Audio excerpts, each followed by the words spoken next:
As we still pick the bones out of Norwich City's deadline day, the other incoming to speak about is Danny Batth, who joined Norwich City about as late as it comes from Sunderland on a free transfer last Friday, a week on. I think me and the man to my right are still recovering slightly from Norwich's and Sunderland's deadline day. I'm delighted to be joined by Phil Smith of the Sunderland Echo, a man who's been watching Danny Batth throughout his time at Sunderland and is going to give us some excellent insight on what he'll bring to Norwich City. So thank you very much for joining us first and foremost, Phil.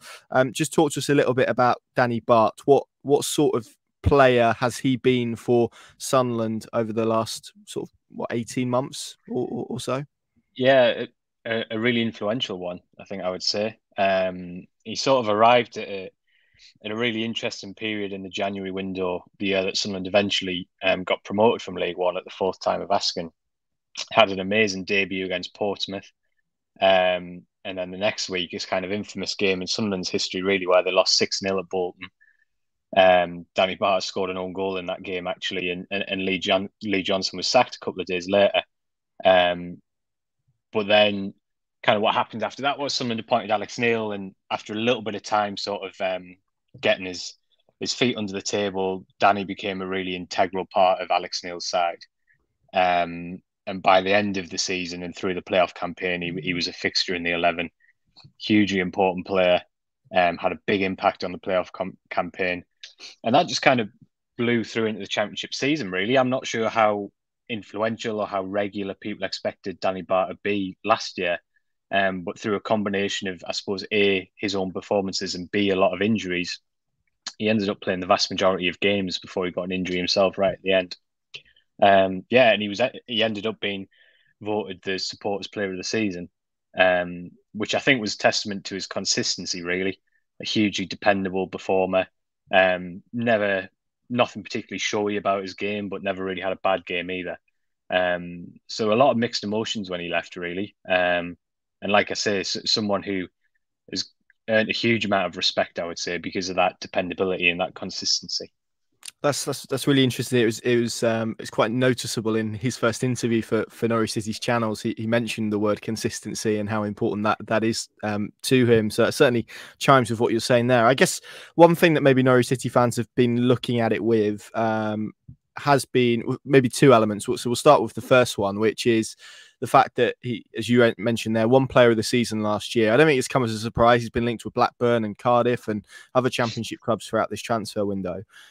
Bearing in mind those performances last year, what has kind of led us to this point where Sunderland are pretty comfortable letting a player who was pretty influential by all accounts leave on a free transfer? Because I think most people have noticed he was on 49 appearances. Was there a financial element and clause to it? I mean, how's that sort of played out over this summer? I think if I'm being totally honest with you, Connor, we don't have the full answer, I think, to that, and I'm not sure we ever will for a length of time. The question has been asked in terms of that financial aspect of it, as you mentioned, to which the answer was that absolutely wasn't the case. I think if I roll back a little bit, as I mentioned, Bart was a hugely important member of the side last year. And just to be clear, this isn't my opinion. This is just trying to give you a background as to sort of the sequence of events. But I think moving into this season, Bart was obviously entering the final year of his contract at Sunderland. And I think it started to become clear in pre-season that Sunderland were going to change their starting 11 a bit for the upcoming season. So what we've seen in the early weeks of the season, even aside from the speculation over Danny Batth's future, was that Tony Mowbray has picked Luke O'Nien alongside Dan Ballard. Now, the thinking there is that Luke's a really, really athletic defender. He's got a lot of pace. He's also very comfortable carrying the ball out from the back, playing those kind of big switches, those kind of slightly more risky passes. And I think, certainly the impression was from Sunderland that as they look to evolve their style and they look to adjust to the fact that this year they're a much more known quantity and they need some new threats, if you like, some new ways of hurting the opposition. They wanted to sort of evolve the side a bit. And now I think that left us in a situation where, at the stage of his career that Danny Batth's at, he wanted a little bit more security in terms of his contract. Clearly, he wants to play. And so I think we reached a situation whereby, Bart was essentially told by Sunderland that, if he could find another option, he was welcome to pursue it. For most of the summer, we thought that was going to be Blackburn, certainly not Norwich. but I think Blackburn had their own sort of financial constraints and difficulties, and ultimately that deal never got over the line. So if I'm a Norwich City fan, I certainly wouldn't be concerned at the fact that Sunderland have let Bart go. I think, if you ask Sunderland about it, they would say that they were looking to evolve the team, and out of the respect for the service that Bart had given over the last 18 months and their respect for him as a player and as a bloke, they wanted to give him the opportunity to pursue another avenue if it was there. Now, I know Bart's only signed a 1-year deal at Norwich, hasn't he? But I think the impression I get is that there's, certain incentives within that where he could potentially earn another year. And I think that's why he wanted to pursue it. So a really complex question is what I would say. And I would also say it's been a huge sort of talking point on Wearside all summer, really, because I think from the fan base's perspective, which is totally understandable, you've got this hugely dependable, consistent performer. Why on earth would you be willing to let him go, especially to a rival? Sunderland's view is that, you can't expect, players aren't robots. You can't expect them just to sort of wait around and be wheeled out for the odd game where you think you might need them. And so out of respect for Bart, they've let him go. So yeah, it's a very long-winded answer. Because there's no sort of simple answer to it, really. But I think I think the team was sort of evolving away from Bart as a player. And I think that, that obviously then led Bart to kind of weighing up what other options he might have out there. And I think Norwich, are an excellent one that kind of emerged quite late in the window. Yeah, and that because of Andrew Mamadeli obviously going to Nottingham Forest pretty late, but I think he was one that featured on a list somewhere pretty much throughout the whole of summer, and I guess because of the time constraints they had, probably elevated to the top of it in terms of how easily they could get a deal done in the time that they had on deadline day, which was not a significant amount. And I guess.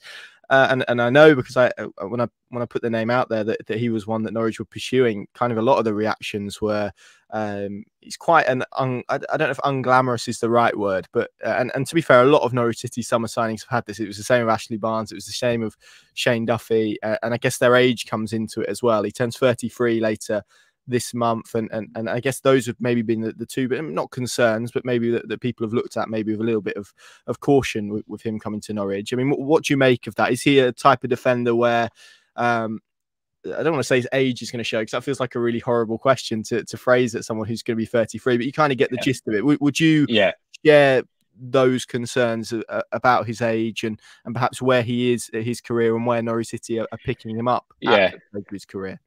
It's a really difficult one to answer, obviously, not watching Norwich, because part of the judgment is based on how he's going to fit into that specific team and how those partnerships are going to develop, who's he going to be playing alongside, what can they contribute. Makes it quite a tricky one to answer. What I would say is that Bart was a very, very strong championship level performer last year. So if for whatever reason he was in the starting 11 next Saturday, I don't think Norwich City fans should have any concerns about his performance level or his fitness. What I would say is that he's a traditional centre half. He is exceptional at making first contacts, particularly from defensive set pieces.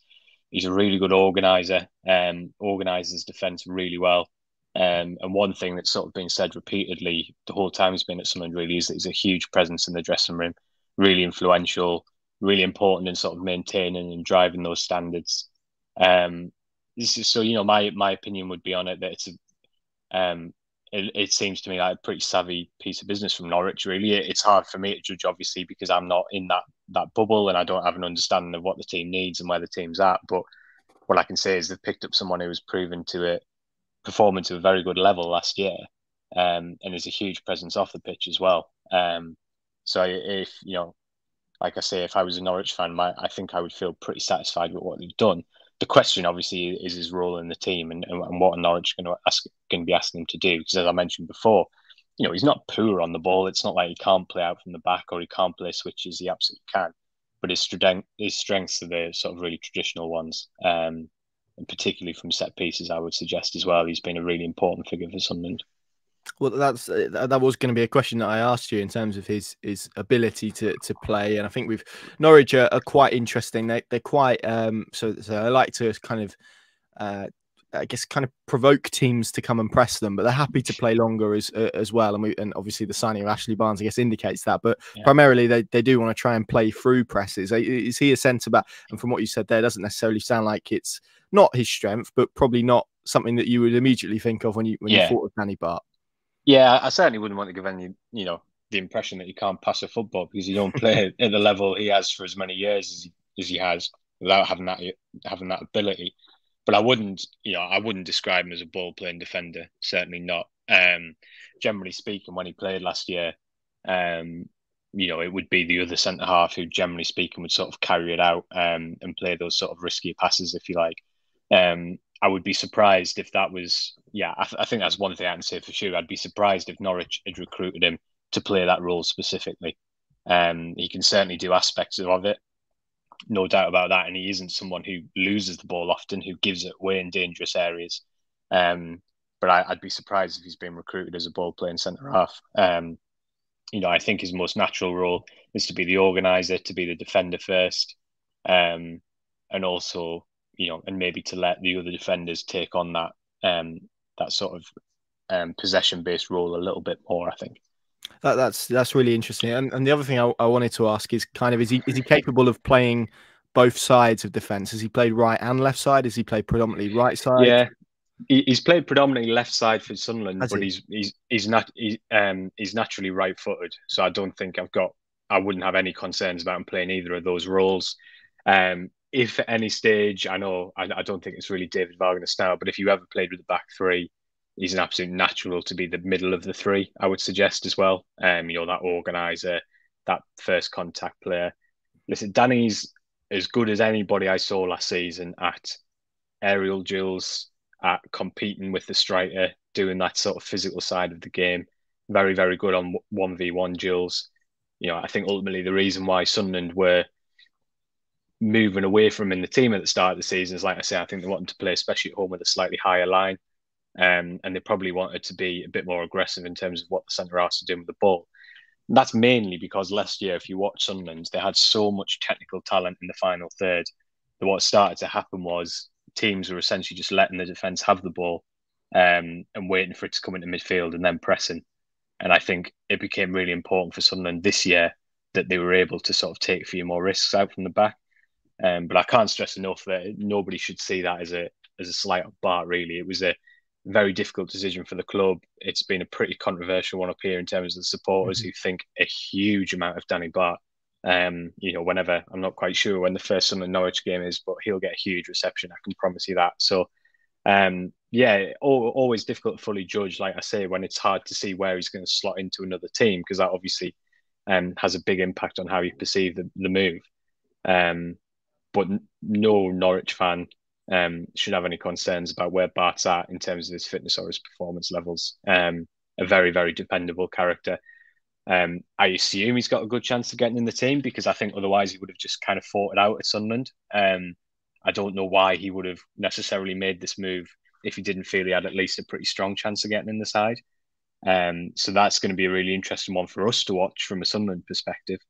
But I think, I can't really speak highly enough of Danny Batth, really. And like I say, even if he doesn't feature loads and loads of games, you're adding a really strong presence to the dressing room, which could never be a bad thing, can it? So, yeah, I think from a Norwich perspective, I'd be pretty positive about this, to be honest.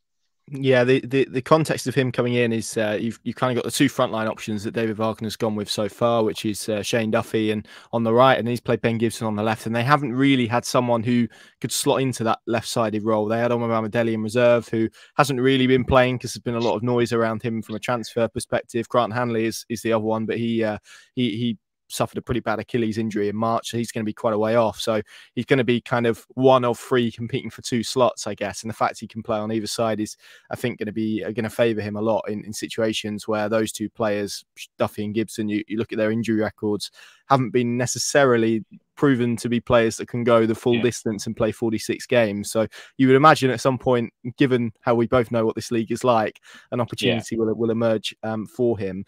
It's interesting what you said there about the supporters, because I think that's whenever a player signs for a club, and I'm sure it's the same at Sunderland as well, it's really interesting to always take stock of what supporters of the club who is losing the player think. It's never a true indication of how they will get on. I'm sure we both know sort of anecdotes of players who have been kind of waved off, really, and thank goodness for that, and they've turned out to be really good, and then vice versa. But the fact he seems really popular with Sunderland fans, I think, is something that Norwich fans have taken quite a bit of optimism from on this move.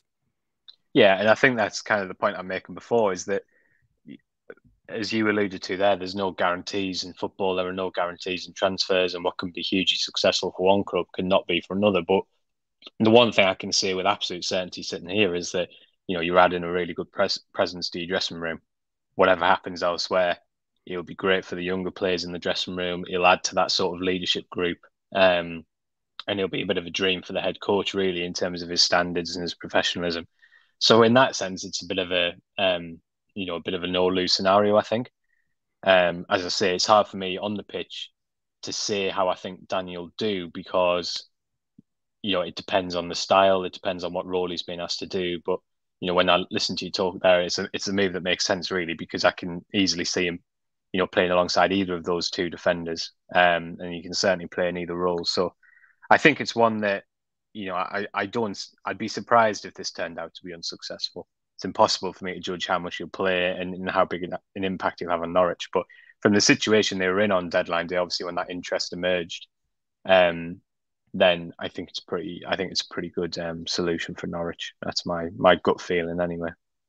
And just finally, it's always interesting to get a sense of these footballers as human beings. I think most Norwich fans have picked up on the fact he has his own foundation with his wife, which is homelessness, isn't it? Which is excellent. I mean, what have you taken from him during his time at Sunderland? I'm sure you've spoken to him on many occasions. What human being are Norwich City getting?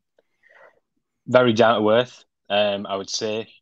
Hugely experienced now. I think it's pretty much, he's one of those players who's now at a stage of his career where he's pretty much seen it all, good and bad. And I think you get a level of sort of calmness from that. I think certainly someone who Tony Mowbray gave a big role to last season in terms of leadership. And even at the start of this season, when there was a lot of speculation around about his future and he'd lost his place in the team, Tony Mowbray would be the first to tell you, that he was always in the dressing room supporting the young players before every game, always there for advice. I think Mowbray would have preferred to keep him. I think it's just those personal and those financial elements that I mentioned before that kind of held sway, really. But I think what you're getting is a very, very, very level-headed, very, very down-to-earth, very, very experienced footballer who's kind of prepared to ride those highs and lows, really. Just a very, very solid professional and a good leader. Lovely stuff, Phil. Thank you very much for your insight. It's been fantastic to have you on and chat to you. It's going to be really intriguing to see how all of those elements come together during Danny Bath's time at Norwich City. Thank you all very much for watching. Of course, the last transfer video that we'll do until at least January, although I maybe wouldn't expect Norwich to be too busy in that month, as they never really are. Yeah, it's been a hectic summer, and it's been nice to have an international break to recuperate. So we'll see you again very, very soon. Thanks again to Phil, and thanks for watching.